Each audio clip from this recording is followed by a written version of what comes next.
Севчо Екимовски е роден на 27.8.1960 година во Крива Паланка. Дипломирал на Економскиот факултет во Скопје во 1987 година. Во септември 2000 година бил избран за градоначалник на општина Карпош, а во ноември 2003 година за министер за економија во владата на Република Македонија. Министер за труд и социјална политика бил од декември 2004 година. По завршувањето на мандатот е вработен во своја приватна фирма.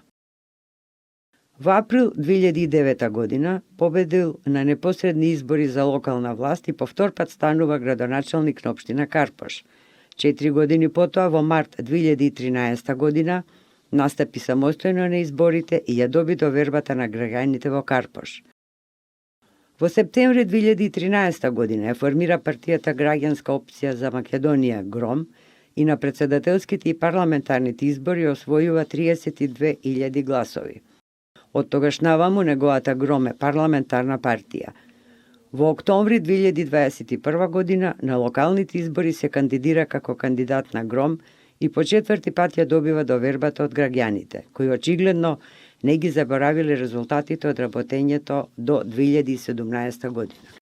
Ја добивте довербата од партијата.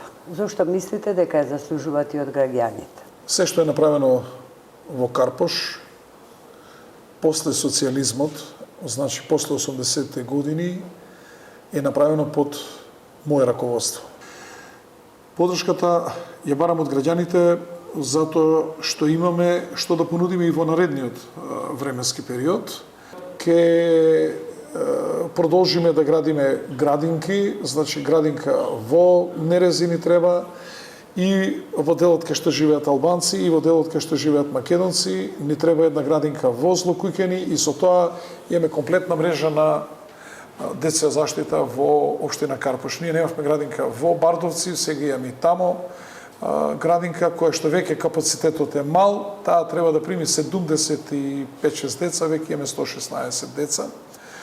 Но продолжуваме со нови стимулативни новитети, како за младите граѓани во општина Карпош, така во повозрастните, како и стимулации во делот на заштеда на трошење на водата за пиење, стимулации ќе се продолжат за реконструкција на лифтови, на кровови. Имаме новини за поддршка на спортот, на спортистите. Продолжуваме со поддршката на младите и во делот на полагањето на возачките испити и во делот на поддршка на талентираните ученици и спортисти, но како основците, така и деца што се од Карпош, учат и во средно училиште. Имаме посебен програм и за пензионерите. Каква ќе биде вашата кампања?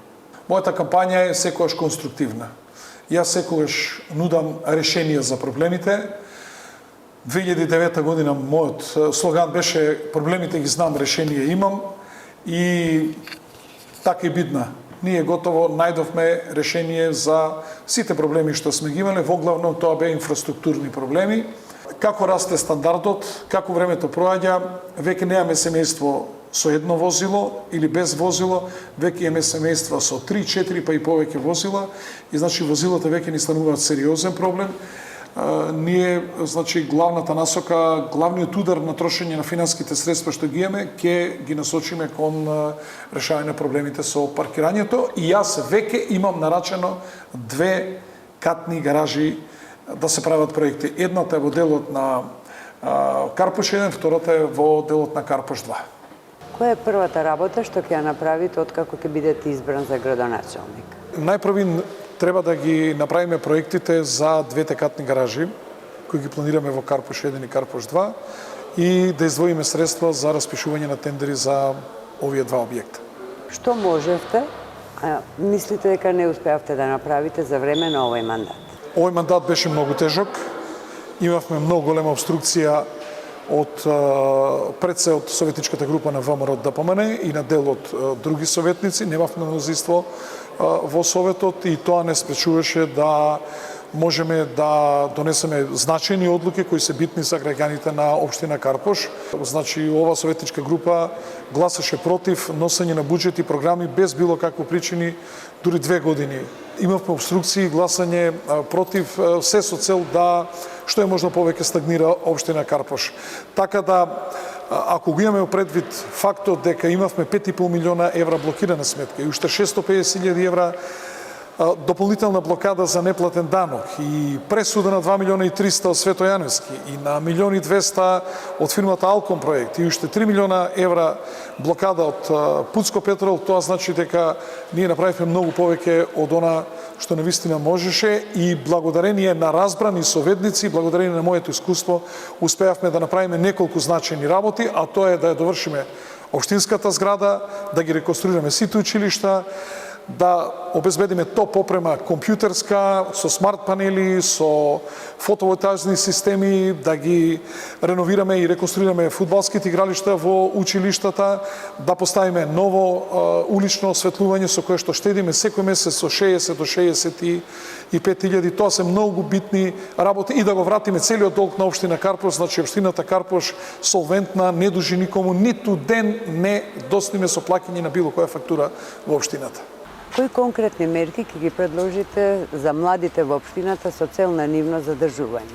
Даваме стипендии за талентирани спортисти и талентирани ученици и стипендиите ќе ги зголемиме за 30% од 2026 година. Сите талентирани ученици кои освоиле некое прво или второ место некаде низ Балканов или низ светот, ги наградуваме со 7-дневен одмор во Грција. Натаму за сите полнолетни средношколци од општина Карпош ја плаќаме полагањето на возачкиот испит. Сега ќе предложам да се плаќа комплетната обука, да се плаќа и полагањето за Црвен крст, да се плаќа и лекарскиот преглед и првото полагање за возачкиот испит. Тоа се сепак значајни средства кои што се битни за семејството. Дури и семејство кое што има 100.000 денари приход, фамилиарен приход, сепак кога младиот човек ќе стане матурант, има трошоци за матура, имаат трошоци ако биде и за полагање на возачки испит, секој семејство сака да отиде на одмор, секој семејство има автомобил, треба да го сервисира еднаш годишно, треба регистрација еднаш годишно, така да и тоа не се доволни средства за нормално функционирање на едно 4-члено семејство и ова е наша значајна подршка за средношколците од општина Карпош. Сите се жалат од нехигиената во внатрешните делови на општината, кои што се под ваша ингеренција. Имате ли конкретен план како тој дел од општината да биде почист и граѓаните да имаат поздрави животни услови? Се е под ингеренции на комунална хигиена и паркови зеленило.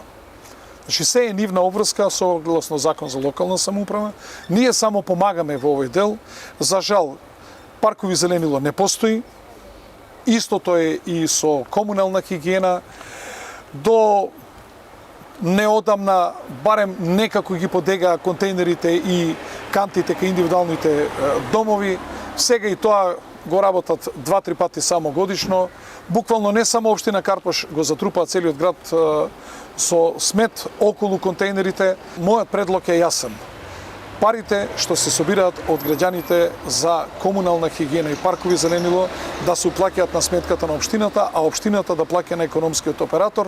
Колку смет ќе подигне, толку пари ќе добие, колку ќе окоси, толку ќе добие средства.